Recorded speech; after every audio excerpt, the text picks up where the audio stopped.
ഈ നിമിഷത്തെ ഏറ്റവും പ്രധാനപ്പെട്ട വാർത്തയിലേക്കാണ് ആദ്യം. ക്രമസമാധാന ചുമതലയിൽ നിന്ന് എം.ആർ. അജിത് കുമാറിനെ മാറ്റണമെന്ന നിലപാടിൽ ഉറച്ച് CPI.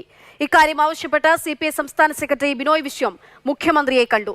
എന്നാൽ DGPയുടെ റിപ്പോർട്ട് ലഭിച്ച ശേഷം മാത്രമേ അന്തിമ തീരുമാനമുണ്ടാകൂ എന്നാണ് മുഖ്യമന്ത്രിയുടെയും CPMന്റെയും നിലപാട്. ഗോകുൽനാഥ് വിവരങ്ങളുമായുണ്ട്. ഗോകുൽ, ആദ്യഘട്ടം മുതൽ തന്നെ CPMന്റെ ഭാഗത്ത് നിന്ന് ഈ വിഷയത്തിൽ വലിയ തോതിലുള്ള വിമർശനവും എന്താണ് നിലപാടെന്നുള്ള ചോദ്യവും ഒക്കെ ഉണ്ടായിരുന്നു. പിന്നാലെയാണ് നാളെ നേതൃയോഗങ്ങൾ നടക്കാനിരിക്കെ ഈ കൂടിക്കാഴ്ച നടന്നത്. നിലപാടിൽ എന്തെങ്കിലും മാറ്റങ്ങൾ ഉണ്ടാകുന്നുണ്ടോ? മറുപടിയിൽ തൃപ്തരാണോ? അക്ഷയ, തീർച്ചയായും നിലപാടുകളിൽ ഒരു മാറ്റവും CPIയുടെ ഭാഗത്തു നിന്നില്ല എന്നുള്ളതാണ് അറിയാൻ സാധിക്കുന്നത്. എന്തായാലും നാളെ നേതൃയോഗങ്ങൾ നടക്കുകയാണ്. CPI CPM നേതൃയോഗം നടക്കാനിരിക്കുകയാണ്. മറ്റന്നാൾ അതുപോലെ തന്നെ നിയമസഭാ യോഗങ്ങളും ചേരാനിരിക്കുകയാണ്. അപ്പം നിയമസഭാ യോഗത്തിന് മുൻപ് തന്നെ ഇത്തരത്തിൽ ADGP എം.ആർ. അജിത് കുമാറിനെ ക്രമസമാധാന ചുമതലയിൽ നിന്ന് മാറ്റണം എന്നുള്ളതായിരുന്നു CPIയുടെ ശക്തമായ ആവശ്യം. ആ ആവശ്യം മുൻപും ഇത്തരത്തിൽ CPI സംസ്ഥാന സെക്രട്ടറി ബിനോയ് വിശ്വം പലപ്പോഴായി പ്രതികരിക്കുകയും ചെയ്തതാണ്, മാധ്യമങ്ങളോട് പറഞ്ഞതാണ്. ഈ കാര്യത്തിൽ ഇടത് ശരികളാണ് ശരി, അതിനപ്പുറത്തേക്ക് മറ്റൊരു ശരിയില്ല, അതുകൊണ്ട് തന്നെ ADGPയെ ആ സ്ഥാനത്ത് നിന്ന് മാറ്റണം എന്നുള്ള കാര്യം അറിയിക്കുകയും ചെയ്തതാണ്.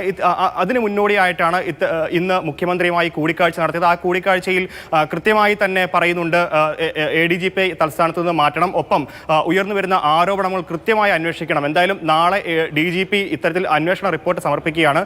എം.ആർ. അജിത് കുമാറിനെതിരായിട്ടുള്ള ആരോപണങ്ങളൊക്കെ തന്നെ നാളെ മുഖ്യമന്ത്രിക്ക് മുൻപിൽ എത്തുകയാണ്. അപ്പോൾ അതിന് മുന്നോടിയായി തന്നെയാണ് ഇത്തരത്തിൽ കൃത്യമായി ബിനോയ് വിശ്വം മുഖ്യമന്ത്രിയെയും ഒപ്പം തന്നെ CPM സംസ്ഥാന സെക്രട്ടറി ആയിട്ടുള്ള ഗോവിന്ദൻ മാസ്റ്ററേയും കണ്ടിട്ടുള്ളത്. കൃത്യമായി തന്നെ പറഞ്ഞിട്ടുണ്ട്, ഈ പൂരം അട്ടിമറി നമുക്കറിയാവുന്നതുപോലെ തന്നെ തൃശ്ശൂർ പൂരം അട്ടിമറിച്ചു എന്നുള്ളതാണ് അന്ന് CPIയുടെ തന്നെ കാൻഡിഡേറ്റ് ആയിട്ടുള്ള VS സുനിൽകുമാർ ആ സമയത്ത് തന്നെ ആവർത്തിക്കുന്നത്. ഒപ്പം മറ്റു പാർട്ടിയിലുള്ള ആളുകളും ഈ ഒരു ആരോപണത്തിൽ കൃത്യമായി നിൽക്കുകയാണ്.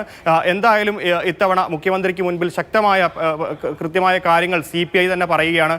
എന്തായാലും ക്രമസമാധാന ചുമതലയിൽ നിന്നും അജിത് കുമാറിനെ മാറ്റണമെന്നുള്ള കാര്യത്തിൽ ഒട്ടും വിട്ടുവീഴ്ചയില്ല. ആ കാര്യത്തിൽ മുൻപോട്ട് തന്നെ പോകും. നാളെ തന്നെ അതിലൊരു അന്തിമ തീരുമാനം ഉണ്ടാകണമെന്നുള്ള കാര്യം ശക്തമായി തന്നെ ബിനോയ് വിശ്വം മുഖ്യമന്ത്രിയെ അറിയിച്ചു എന്നാണ് അറിയാൻ സാധിക്കുന്നത്. എന്തായാലും മുഖ്യമന്ത്രിയുടെ മറുപടി ഈ കാര്യത്തിൽ പറയുന്നത്, മുഖ്യമന്ത്രി ബിനോയ് വിശ്വത്തോട് പറഞ്ഞത് എന്തായാലും നാളെ റിപ്പോർട്ട് വന്നതിന് ശേഷം മാത്രം തീരുമാനം ഉണ്ടാകുമെന്നുള്ളതാണ്.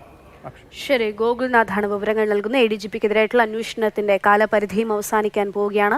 എന്തായാലും DGPയുടെ റിപ്പോർട്ട് കിട്ടിയതിന് ശേഷമായിരിക്കും നിലപാടെന്നുള്ള കാര്യമാണ് നിലവിൽ പിണറായി വിജയൻ ബിനോയ് വിശ്വത്തിന് നൽകിയിരിക്കുന്ന മറുപടി എന്നുള്ളതാണ് ഈ നിമിഷം പ്രേക്ഷകരുമായി പങ്കുവയ്ക്കാനുള്ള പ്രധാനപ്പെട്ട വാർത്ത. ഒപ്പം തന്നെ നിയമസഭാ സമ്മേളനം നടക്കാനിരിക്കുന്നു. അതിന് മുൻപ് CPI CPM നേതൃയോഗങ്ങൾ നാളെ ചേരുകയാണ്. ഗോകുൽ സൂചിപ്പിച്ച പോലെ തന്നെ പൂരം, RSSുമായുള്ള ബന്ധം, ADGPക്കെതിരായിട്ടുള്ള ആരോപണങ്ങൾ, ഇങ്ങനെ ഒരുപാട് വിഷയങ്ങളുണ്ട്. ഇതിലൊക്കെയും നിലപാട് അറിയേണ്ടതുണ്ട്.